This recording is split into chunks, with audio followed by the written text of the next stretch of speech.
HD सच्ची कहानियों पर आप सभी का स्वागत है। ये रात फैसले की रात थी। कोई नहीं जानता था आज क्या होने वाला है। वह खुद भी नहीं जानती थी कि जो कुछ करने का उसने सोचा है उसमें वो कामयाब भी होगी या फिर उसे नाकामी का सामना करना होगा। लेकिन उसने अपने दिल में, दिमाग में ये फैसला कर लिया था कि उसे हारना नहीं है, क्योंकि हारने का मतलब ये था वह अपनी जिंदगी की कुल कमाई खो देता। उसकी जीत के साथ किसी की जीत जुड़ी हुई थी, इसलिए उस जंग को हर हाल में जीतना था। इसकी जगह कोई भी आम लड़की होती तो यहाँ आने का सोच भी ना सकती थी, क्योंकि जिस जगह वह मौजूद थी वह जगह कोई आम जगह ना थी। वह कमरा जहाँ पर बहुत सारे रास्ते अंधेरे में डूबा हुआ था और सामने दीवार पर एक बड़ी सी सफेद चादर डाली गई थी। इस चादर के पीछे बहुत बड़ा राज दफन था, जिसे वह लड़की जान चुकी थी और फिर उसने हिम्मत न हारी थी। कदम कदम वह चलती हुई उस बड़ी सी सफेद चादर के करीब पहुंच गई। सामने का मंजर देखकर उसके पांव के नीचे से जमीन खिसक गई थी। कोई भी ये मंजर देखता तो अपने होश और हवास खो देता, लेकिन वह लड़की कोई आम लड़की न थी। यही वजह थी ये सब कुछ देखने के बाद भी अपने कदमों पर खड़ी थी। न सिर्फ अपने कदमों पर खड़ी थी बल्कि फौरन से उसने अपना काम सर अंजाम देना शुरू किया था और अपने साथ लाई पोटली को खोलकर उसमें से अपनी चीज ढूंढने लगी थी। उसे जल्द से जल्द इस काम को खत्म करना था, क्योंकि उसके पास ज्यादा वक्त न था। इससे पहले कि कोई यहाँ पर आ जाता और उसके बाद वह उस कमरे से कभी बाहर नहीं निकल पाती। उसके लिए जितनी जल्दी वह कर रही थी उतनी वह काम में मुश्किल पेश आ रही थी। आखिरकार बहुत कोशिश और मुशक्कत के बाद वह अपनी मतलब के चीज निकालने में कामयाब हो गई थी। और उसके बाद जो कुछ उस कमरे में हुआ था वह किसी को भी विश्वास नहीं हो रहा था और ये काम काबिले तारीफ थी। मेरा नाम हुस्न तारा है। मेरा संबंध एक छोटे से परिवार से था। मेरा घर एक छोटे से कस्बे में था, जहाँ पर मैं अपने बुआ के साथ रहती थी। मेरे अब्बू मदरसे में पढ़ाया करते थे। अपने धर्म को लेकर बहुत परहेजगार थे। आसपास के सभी लोग अपने हर मसले के लिए उनके पास आते थे, क्योंकि वो बहुत ही पढ़े लिखे थे और वह हमेशा किसी लालच के बिना दिल खोल कर मदद करते थे। घर में ही उन्होंने एक कमरा बनाया हुआ था जहाँ पर ढेरों किताबें मौजूद थी। उस कमरे में किसी को भी जाने की इजाजत नहीं थी। वहाँ सिर्फ अब्बू अकेले जाते और उस कमरे में जाते ही कमरे का दरवाजा अंदर से बंद कर लेते थे। यहाँ तक कि घर में मेरे और अब्बू के अलावा कोई नहीं होता था, लेकिन फिर भी मुझे उस कमरे में जाने की इजाजत न थी। मेरे अब्बू इस कमरे की सफाई खुद ही किया करते थे और पूरी पूरी रात इस कमरे में बैठकर इबादत करते थे।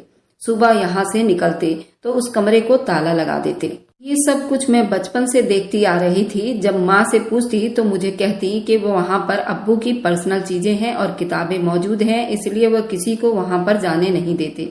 लेकिन वक्त गुजरने के साथ मुझे एहसास हुआ कमरे में कुछ तो खास था जो मेरे अब्बू ने उस तरह से अपने तक ही रखा था। मैं 13 साल की थी जब मेरी माँ का इंतकाल हो गया था। उसके बाद अब्बू ने दूसरी शादी न की थी। कुछ दिनों तक तो बुआ हमारे साथ रही, लेकिन फिर वह भी अपने घर वापस चली गई थी।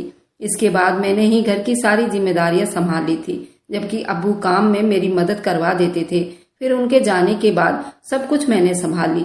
वैसे भी मैं घर के बाहर कम ही निकलती थी। मेरा सारा वक्त घर में ही गुजरता था। इसकी वजह ये थी मैं पर्देदार थी और बिना जरूरत के घर से बाहर निकलना मुझे पसंद नहीं था और ना ही मुझे कहीं आने जाने की जरूरत थी, क्योंकि मेरा बाहर का कोई काम ही नहीं था। इसके लिए मैं घर से बाहर निकलती। उस चीज के पीछे एक बहुत बड़ी वजह भी थी। वो ये था मेरा चेहरा। मैं खूबसूरत नहीं थी।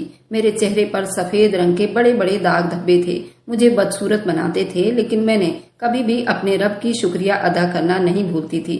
मेरे रब ने मुझे बिल्कुल ठीक और सलामत पैदा किया था, लेकिन देखने वाले मुझे बदसूरत कहा करते थे। मोहल्ले से कोई भी औरत आती तो पहले तो मुझे बहुत घूर कर देखती थी, लेकिन जब वो मेरे चेहरे को देख लेती तो मायूस हो जाती। कहती कि चेहरे से मैं बहुत बदसूरत हूँ। ये वजह थी मैं अपनी किसी सहेली के घर भी नहीं जाती थी। सारा दिन घर के काम काज में लगा देती थी। मेरे अब्बू जो उस कमरे में बंद रहते थे उसके पीछे कोई बड़ी वजह थी। मैंने कभी भी अब्बू से उनके काम के बारे में उनसे ज्यादा सवाल जवाब नहीं किए थे और ना ही कभी उस कमरे में जाने की कोशिश की थी। बस अपने काम से काम रखती थी। जिंदगी इसी तरह गुजर रही थी। जब मैं 22 साल की हो गई थी और अब्बू मेरी शादी करना चाहते थे। वे जल्द अपनी बेटी का फर्ज अदा कर देना चाहते थे। मुझे भी इस बात पर कोई ऐतराज भी नहीं था। उन्होंने मेरे रिश्ते के लिए कई लोगों से कह दिया था। मेरे लिए जो भी रिश्ता लेकर आता था वे लोग खुशी खुशी मेरे घर आ जाते थे, ये सोचकर कि मैं मास्टर साहब की बेटी हूँ। परहेजगार, पर्देदार थी, ये सारी खूबियां सबको पसंद आई थी। लेकिन जैसे ही वे लोग मेरे चेहरे को देखते थे तो उसके बाद मुझ पर बदसूरत का ठप्पा लगाकर चले जाते थे और दोबारा कभी पलट कर न आते थे।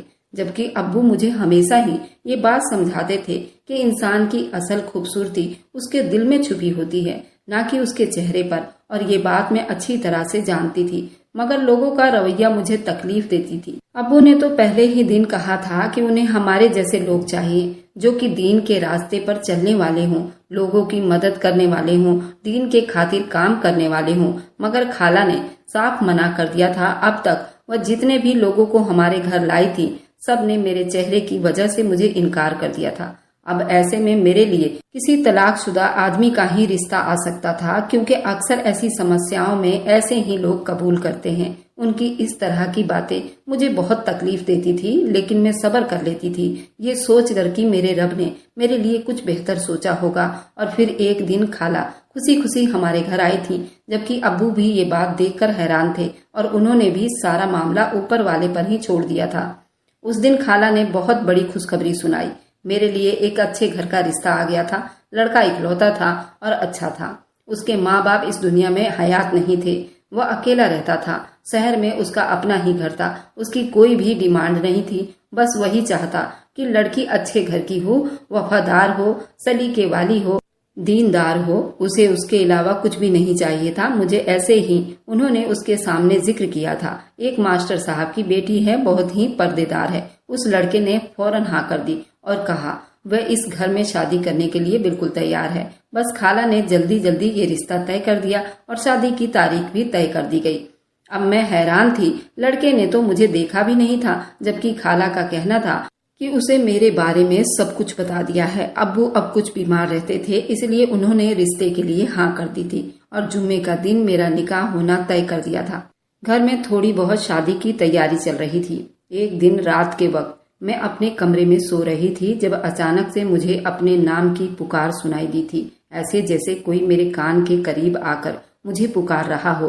आसपास देखा, वहाँ कोई नहीं था। मेरे अब्बू मौजूद थे। उन्होंने सफेद रंग का कपड़ा पहना हुआ था और मुझे देखकर मुस्कुरा रहे थे। मैं जल्दी से उठकर बैठ गई और मैंने अपना दुपट्टा ठीक किया। मैं हैरान थी कि अब्बू इस टाइम मेरे कमरे में क्यों आए हैं।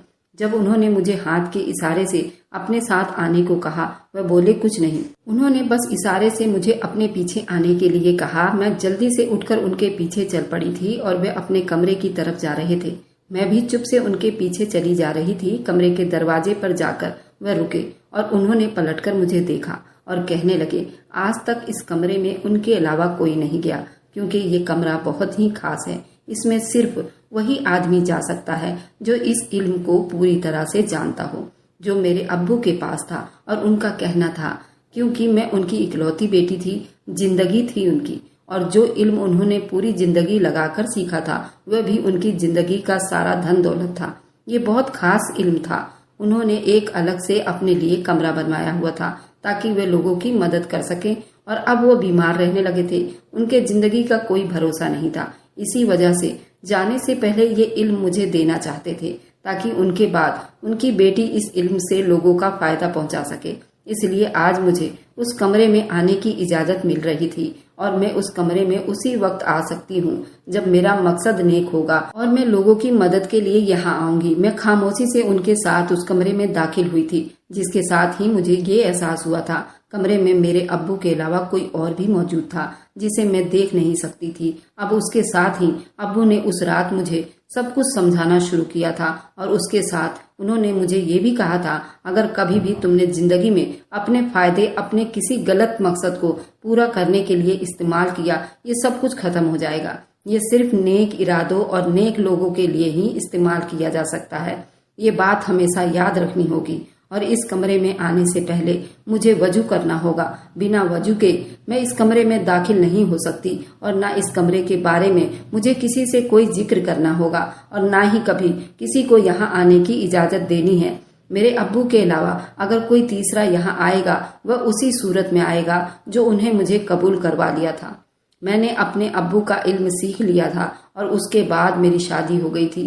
लेकिन ये बात कोई नहीं जानता था कि मेरे पास एक खास इल्म है जो मेरे अब्बू की बदौलत मुझे मिला है, क्योंकि अब्बू ने मुझे सख्ती से मना किया था। मुझे इस बात का जिक्र किसी से नहीं करना, ये मेरे और उनके बीच की बात थी। हर किसी से मुझे ये बात छुपाना था। फिर मैं रुखसत होकर इफ्तिखार के घर आ गई। ये घर ज्यादा बड़ा नहीं था, लेकिन शहर में था और बहुत ही खूबसूरत था। मैंने अगले ही दिन घर की सारी जिम्मेदारियां संभाल ली थी। फिर अपने शोहर को खुश करने की हर मुमकिन कोशिश करती थी। लेकिन जब मैंने शादी करके इस घर में आई थी तो मेरे शोहर ने मुझे पहली बार देखा तो वह कुछ मायूस हुए थे। उनके चेहरे से, एक्सप्रेशन से मुझे अंदाजा हो गया था कि मैं उन्हें पसंद नहीं आई। मेरे चेहरे के दाग धब्बे ने यहाँ पर मेरा पीछा नहीं छोड़ा था। मेरे शोहर तो मुंह से कुछ नहीं कहते थे, लेकिन मैं समझ चुकी थी कि वो मेरे साथ खुश नहीं है। जब एक दिन मैंने अपने शोहर से पूछ लिया और कहा, हमने तो आपको सब कुछ बताया था और कुछ छिपाया नहीं। रिश्ते कराने वाली खाला ने तो शादी से पहले ही उन्हें सब कुछ मेरे बारे में बता दिया था, तो मेरे शोहर का कहना था उसे इस बारे में मालूम न था। मेरे चेहरे पर इस तरह के दाग धब्बे हैं और बाकी लड़कियों की तरह खूबसूरत नहीं है। उसे बस बताया गया था मैं मास्टर साहब की बेटी हूँ और बहुत नेक और परहेजगार हूँ। उसे भी अपनी जिंदगी में ऐसे ही लड़की चाहिए थी, इसलिए उसने बिना देखे हाँ कर दी थी। जबकि खाला ने मेरे शोहर से मेरे चेहरे के बारे में कुछ नहीं बताया था। इसका मतलब ये था कि खाला ने रिश्ता कराने के लिए झूठ बोला था और झूठ बोलकर मेरी शादी करवाई थी। मुझे अपने शोहर का इस तरह से मुझसे दूर दूर रहना अच्छा नहीं लगता था। मैं चाहती थी वह खुश रहे और मैं ये जान चुकी थी वो मेरे साथ खुश नहीं है। हमारी शादी को 1 महीना गुजर गया था। मुझे अपने शोहर से बेहद मोहब्बत हो गई थी, इसलिए उसकी खुशी के खातिर मैंने दूसरी शादी की उसे इजाजत दे दी और उसकी दूसरी शादी करवा कर अपनी सौतन को घर ले आई। मेरे शोहर की दूसरी बीवी बहुत खूबसूरत थी, जबकि मेरा शोहर अपनी खूबसूरत बीवी के साथ बेहद खुश था और मैं घर के एक कमरे में रहने लगी थी। दिन में घर के काम काज में लगी रहती और रात को इबादत में लगी रहती और इसी तरह से कुछ महीने ही गुजरे थे। लेकिन एक दिन अचानक न जाने क्या हुआ था कि मेरे शोहर की दूसरी बीवी का इंतकाल हो गया। मेरा शोहर रोता हुआ अपने कमरे से बाहर निकला था।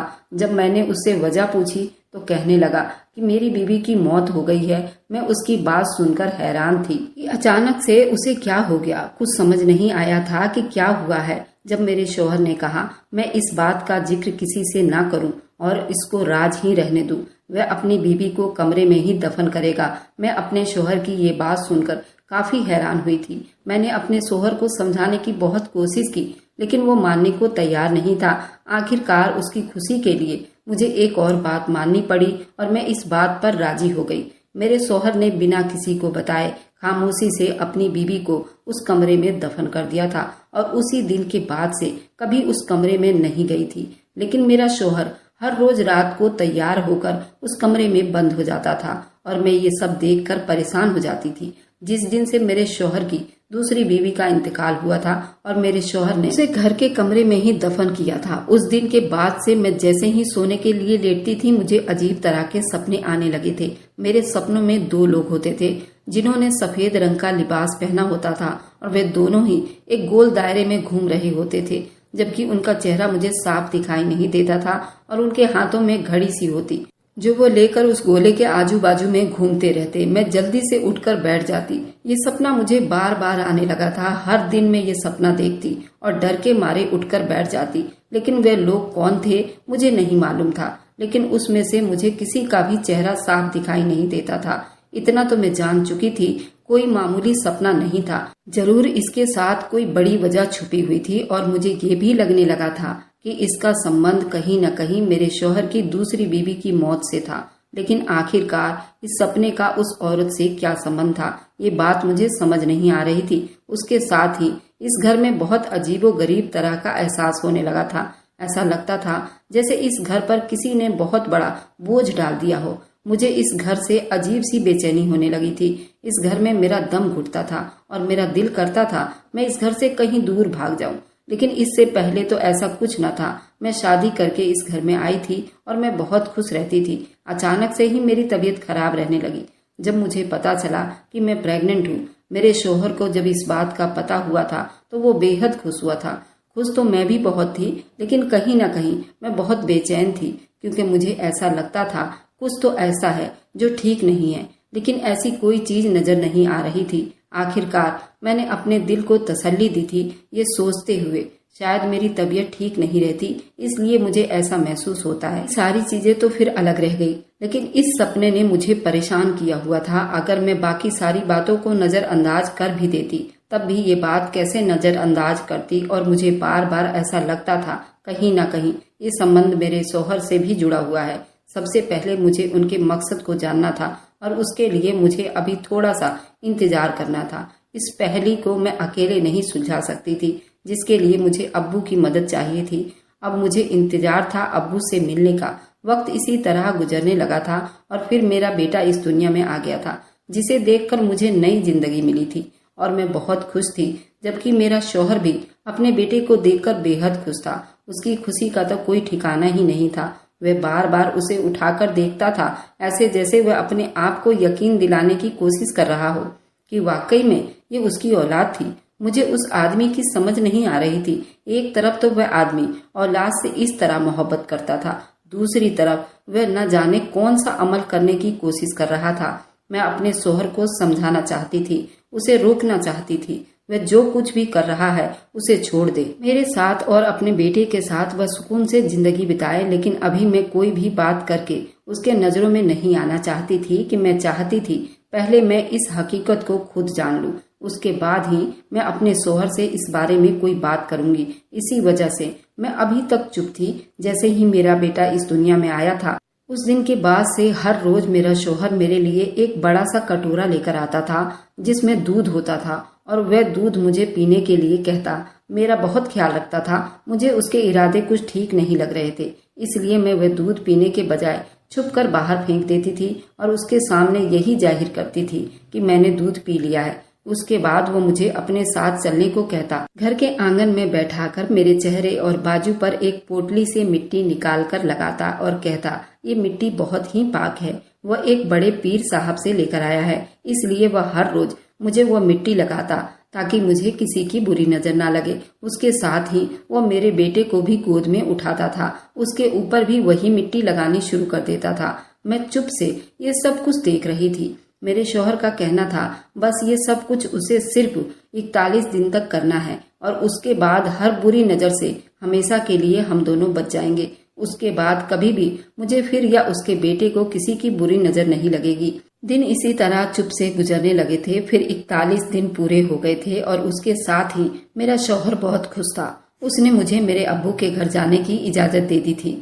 यही कहता था अब मैं जहाँ भी जाना चाहती हूँ जा सकती हूँ। अब वो मुझे रोकेगा नहीं, क्योंकि अब किसी की बुरी नजर मुझे नहीं लगेगी और ना ही उसे इस बात की परेशानी होगी उसके घर में कुछ बुरा होगा। मैंने अगले ही दिन अब्बू के घर जाने का इरादा किया, लेकिन मेरे शौहर की अगली बात ने मुझे और परेशानी में डाल दिया। उसका कहना था मुझे अपने अब्बू से मुलाकात करनी है तो मैं जा सकती हूँ, और उसके बेटे को नहीं ले जा सकती, वह उसका खुद ख्याल रखेगा। अभी बच्चा बहुत छोटा है, इसलिए वह नहीं चाहता मैं उसे घर से बाहर लेकर जाऊं।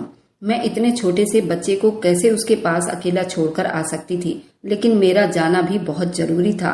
जब मैंने अपने शौहर को समझाने की कोशिश की तो उसका कहना था वह उसका बाप है और अपने बच्चे को संभाल लेगा, मुझे उसकी फिक्र करने की जरूरत नहीं है।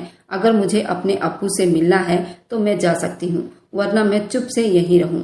लेकिन वह अपने बेटे को जाने नहीं देगा जब तक कि उसका बेटा 1 साल का नहीं हो जाता। इस घर से कहीं भी बाहर नहीं जाने देगा। ये उसकी अजीब सी जिद थी। मेरा जाना भी बहुत जरूरी था, इसलिए मैंने अल्लाह का नाम लिया था और अपने बेटे को अपने शौहर के हवाले करके अपने घर से निकल आई थी, ये सोचे समझे बगैर कि मैंने कितनी बड़ी गलती कर दी थी। मुझे अंदाजा ही नहीं था आगे क्या होने वाला था। मैंने तो ये सोचा भी नहीं था मैं 3 घंटे में घर वापस लौट आऊंगी, लेकिन मैं नहीं जानती थी ये वक्त कितना लंबा हो जाएगा और उस एक दिन में कितनी मुश्किलें मेरे ऊपर बीतेगी। मैं अब्बू के पास पहुंची थी, जल्दी उस कमरे में गई थी जहां पर मेरे अब्बू मौजूद थे। मैंने उन्हें सारी हकीकत खोल खोल कर बता दी थी। अब उनका कहना था ये बात बहुत पहले से जानते हैं उस घर में क्या हो रहा है। जब उन्होंने मुझे अकेले वहां देखा तो मुझे मेरे बेटे के बारे में पूछा तो मैंने उनसे यही कहा मेरे शौहर ने उसे साथ लाने से मना कर दिया था।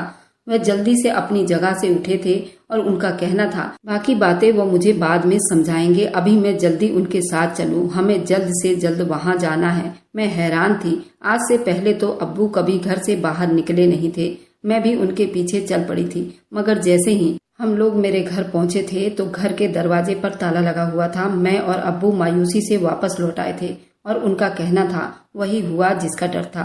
मुझे उनकी समझ नहीं आ रही थी। जब अब्बू ने पूरी कहानी खोलकर मुझे बताई, अब्बू का कहना था उनसे बहुत बड़ी भूल हुई है। उन्होंने मेरी शादी उस इंसान से करवा दी है जिसे वे जानते तक नहीं थे।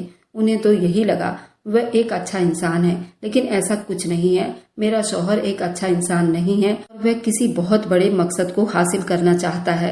जिस औरत से उसने दूसरी शादी की थी वह उसकी दूसरी बीवी नहीं थी, बल्कि हकीकत में वह उसकी पहली बीवी थी। वह पहले से ही उसके निकाह में थी और वह दोनों मियाँ बीवी मिलकर एक बहुत बड़ा खेल खेल रहे थे। अब्बू ने मुझे बताया मेरा शौहर और उसकी पहली बीवी वे दोनों औलाद की इच्छा रखते हैं, इसलिए वह सब हासिल करना चाहते थे और औलाद के लालच में आकर उन्होंने मुझसे दूसरी शादी की थी और वह सही और गलत की पहचान भूल गए। वह बड़ी सी सुनहरी रंग की जो देग मैंने उस कमरे में देखी थी, वह देग वे दोनों एक जंगल से लेकर आए थे। वे दोनों ही किसी पीर के कहने पर ये सब कुछ कर रहे थे। उस पीर ने उन्हें इस काम पर लगाया था और ये कहा था अगर वे दोनों उसके कहने के हिसाब से चलते रहेंगे, उसकी बात मानते रहेंगे, तो बहुत जल्द उन्हें अपनी औलाद मिलेगी, उनकी नस्ल आगे बढ़ेगी, वे दोनों माँ बाप की खुशी पाएंगे। उस पीर का कहना था सुनहरी रंग की देग में किया गया अमल किसी खजाने से कम नहीं और इसलिए वह देग उस कमरे में लेकर आए थे। लेकिन उस देग का ढक्कन खोलना इतना आसान नहीं था। खोलने के लिए बहुत कोशिश और मुशक्कत करनी होगी और इस मकसद के लिए वे दोनों पिछले 3 सालों से कोशिश कर रहे हैं, लेकिन अभी तक वह उसे खोलने में कामयाब नहीं हुए। जैसे ही मेरे अब्बू को इस बात का इल्म हुआ, बुरे सपने मुझे आने लगे। उसी वक्त उन्होंने इस बारे में मालूमात हासिल करनी शुरू कर दी थी। अपने इल्म के जरिए से पता लगाना शुरू कर दिया था कि आखिर उसके पीछे क्या राज है, और जो बातें उनके सामने आई थी वह देखकर हैरान रह गई थी। मेरे शौहर ने मुझसे पहले भी 3 शादियां की थी। हकीकत में पीर ने उन्हें इस काम पर लगाया हुआ था। वह अपने किसी बड़े मकसद को पूरा करना चाहता था और अपने मकसद को पूरा करने के लिए वह उन दोनों का इस्तेमाल कर रहा था। लेकिन वे लोग तो औलाद के लालच में इस तरह के धंधे पर लगे हुए थे, उन्हें तो सही और गलत की पहचान भी नहीं थी। वह ये तो भूल गए थे कि वह जो कुछ कर रहे हैं वह ठीक नहीं है। बस उन्हें तो सुनहरी रंग के देग में से अपनी मनचाही मुराद पानी थी। उस पीर का कहना था उस देग का ढक्कन उसी सूरत में खुल सकता है वह आदमी अपनी पाकीजा बीवी को 41 दिन तक ये समुद्र की मिट्टी लगाए और वही मिट्टी उस बच्चे को भी लगाए, तभी उस देग का ढक्कन खुलेगा। लेकिन उसकी औलाद जो भी होगी वो बेटा होना चाहिए। उसके साथ ही वह एक नेक औरत की औलाद होनी चाहिए जो कि बहुत ही परहेजगार पर्देदार हो। इसलिए मेरे शौहर ने मुझसे पहले भी 3 औरतों से निकाह किए हुए थे जो कि बहुत ही परहेजगार थी, लेकिन उनमें से 2 औरतों की पहली औलाद बेटी हुई थी जबकि एक औरत का बेटा हुआ था। उस पीर के कहने पर उसने ये अमल किया जिसका असर उल्टा होता, सब तबाह बर्बाद कर दिया। लेकिन फिर भी उस देग का ढक्कन नहीं खुला था, जबकि उस पीर का कहना था उसकी पत्नी नेक नहीं थी बल्कि नेक बनने का ड्रामा कर रही थी। हकीकत तो ये थी उस देग का ढक्कन ही नहीं खुलना था, वह एक धोखा था। वह पीर बराबर उन्हें धोखे में रख रहा था। हकीकत में तो वो मेरी पाकीजा दामन से अपना कोई मकसद हासिल करना चाहता था और इसलिए तो मेरे शौहर ने मुझसे निकाह किया था, क्योंकि जब उसे खाला ने बताया था कि मैं एक मास्टर की बेटी हूँ, नेक और परहेजगार हूँ, उसे भी तो ऐसी ही औरत चाहिए थी जो नेक हो। उसी से मिलने वाली औलाद से ही वह अपना मकसद पूरा करता और इसलिए उसने मुझसे निकाह किया था और फिर मुझसे झूठ बोलकर अपनी पहली पत्नी को भी इस घर में लाया था। मेरे सामने उसे अपनी दूसरी पत्नी बनाकर रखा था। उसके मरने का ड्रामा किया था ताकि मुझे हकीकत का इल्म न हो और वे दोनों मिलकर अपने मकसद को हासिल कर ले। इसलिए तो वह मेरे बेटे को इस दुनिया में आने से बेहद खुश था। इसलिए उसने मुझे उसको साथ नहीं लाने दिया था। उस 41 दिन तक इंतजार करना था। जैसे ही मेरा बेटा 42 दिन का हो जाता, अब उसे उसकी कुर्बानी देनी थी, अपने मकसद को पूरा करना था। अब्बू का कहना था ये सिर्फ धोखा है, उसको कुछ हासिल नहीं होगा, लेकिन वह अपनी खुदगर्जी में वह अपनी नजरों में ही गिर चुका था। अब बस मुझे अपने बेटे को खुद ही बचाना था। अब्बू ने मुझे एक पोटली दी थी और ये कहा था, उसमें जो मिट्टी है, अगर मैं उस मिट्टी को उस काले रंग के पर्दे के पीछे मौजूद देग पर डाल दूं तो सब कुछ खत्म हो जाएगा और उसी सूरत में खुद को और अपने बेटे को बचा सकती हूँ। मैं अपने बेटे को बचाने के लिए कुछ भी कर सकती थी, किसी भी खतरे से खेल सकती थी। मैंने सोच लिया था मुझे क्या करना है। मैं वह सब कुछ जब अब्बू ने मुझे दिया था वह लेकर अपने घर पहुंच गई थी। दीवार टाप कर मैं घर के अंदर दाखिल हुई थी। मैं जानती थी मेरा शौहर और उसकी पहली बीवी घर के अंदर ही मौजूद होंगे और वे हम दोनों माँ और बेटे के लिए कोई नया मंसूबा तैयार कर रहे होंगे, लेकिन मैं उसे ऐसा करने नहीं दूंगी। कभी भी उसे इतनी जिंदगियां से खिलवाड़ नहीं करने दूंगी। मैं घर में दाखिल हुई। मेरा मुंह उस कमरे की तरफ था जिस तहखाने में उस देग को रखा गया था। मैं जैसे ही उस कमरे में पहुंची थी तो वहां पर सारी तैयारियां पूरी थी। मोमबत्तियां से उस कमरे को सजाया गया था, एक गोल दायरा बनाया गया था, जबकि आज मेरा सपना जो था वह सच हो गया था। वह दोनों सामने ही सफेद कपड़े पहने अपने हाथों पर काली स्याही वाले उस दायरे के इर्द गिर्द घूम रहे थे, जबकि मेरे बेटे को उन्होंने उस गोले के दायरे में लिटाया हुआ था। मेरे शोहर के हाथ में बहुत छोटा सा संदूक था। यही सब कुछ तो मैं सपने में देखा करती थी, लेकिन उन दोनों के चेहरे मुझे साफ दिखाई नहीं देते थे। अब मुझे सब कुछ समझ आने लगा था। मैं छुपकर उस कमरे में दाखिल हुई थी और चुप से उस काले रंग के पर्दे के पीछे गई थी जहाँ पर वह देग मौजूद थी। मैंने जल्दी अपना काम शुरू किया था, उससे पहले उन्हें मेरी मौजूदगी का इल्म होता। मैंने वह मिट्टी देग पर डाल दी थी और उसके साथ ही हर जगह से धुआं निकलने लगा था। सारी चीज खुद ब खुद नीचे गिरने लगी थी, जबकि मेरा शोहर और उसकी बीवी दोनों बौखला गए थे। ये क्या हो रहा है? वे दोनों जल्दी से पर्दे के पीछे भागे थे जहाँ पर वह देग रखी हुई थी और यही मेरे लिए अच्छा मौका था। मैंने अपने बेटे को उस गोल दायरे से उठा लिया था और जल्दी से तहखाने से बाहर भागी थी। जैसे ही उस घर से बाहर निकली थी, मेरे बाहर निकलते ही पूरा घर तबाह हो गया था। उसमें आग लग गई थी। देखते ही देखते वे जलकर राख हो गए थे। उन्हें उनके किए की अंजाम मिल गया था। बुरे काम का बुरा नतीजा होना ही था। मासूम लोगों को अपना निशाना बनाया था। कितने ही घर अपनी झूठी चालों से तबाह बर्बाद किए थे, एक बुरे काम में लग गए थे और यही वजह थी उनका अंजाम भी इस कदर भयानक हुआ था। मैं अपने बेटे को लेकर घर वापस आ गई थी। उस दिन मुझे अंदाजा हुआ था एक औरत अपनी औलाद के लिए किसी भी हद तक जा सकती है। उसके बाद मैंने अपने बेटे के साथ जीना सीख लिया था। इस तरह से गुजारा हो रहा था। 1 साल के बाद मेरे अब्बू के मदरसे में एक नया स्टूडेंट आया था। वो बहुत ही अच्छा और नेक था। अब्बू ने मेरा उससे दूसरा निकाह करवाया था। मैंने भी अब्बू की खुशी के लिए निकाह कर लिया था और आज मेरे अब्बू को हमसे बिछड़े हुए कई साल बीत गए हैं। मेरा बेटा हो गया है और आज वह एक डॉक्टर बनकर बहुत सारे लोगों की जिंदगियां बचाता है। मैंने अपने बेटे को पढ़ाया था, उसे एक डॉक्टर बनाया था, वे लोगों की जिंदगियों को बचा सके। उसके बाप ने जो लोगों पर जुल्म किए थे, इसका थोड़ा बहुत गुनाह कट सके। जबकि मेरे दूसरे शौहर ने बड़ी खुशी खुशी मेरे बेटे को कबूल कर लिया था। मेरे बेटे को तो इस बात का इल्म भी नहीं था कि उसका सगा बाप कौन था। मैंने कभी भी उसके सामने ये कड़वी सच्चाई आने नहीं दूंगी। अब्बू के मौत के बाद से इस बात का तय कर चुकी थी कि मुझे एक माँ की तरह सोचना था, खुद को मजबूत बनाना था और वही मैंने किया। आज मैं और मेरा बेटा एक सुकून की जिंदगी बिता रहे थे, बिना किसी डर के अपनी खुशियों से भरे पल को एक दूसरे के साथ बिता रहे थे। अगर आपको आज की कहानी पसंद आई है तो वीडियो को जरूर लाइक कीजिएगा और अपने दोस्तों के साथ शेयर भी कीजिएगा। और हाँ, अगर आपने अभी तक हमारे चैनल को सब्सक्राइब नहीं किया है तो जाकर सब्सक्राइब कर लें। मिलते हैं हम कल की एक नई दिलचस्प कहानी के साथ। मुझ पर सदा अपना प्यार और स्नेह बनाए रखें। सभी को मेरा प्यार भरा नमस्कार दोस्तों।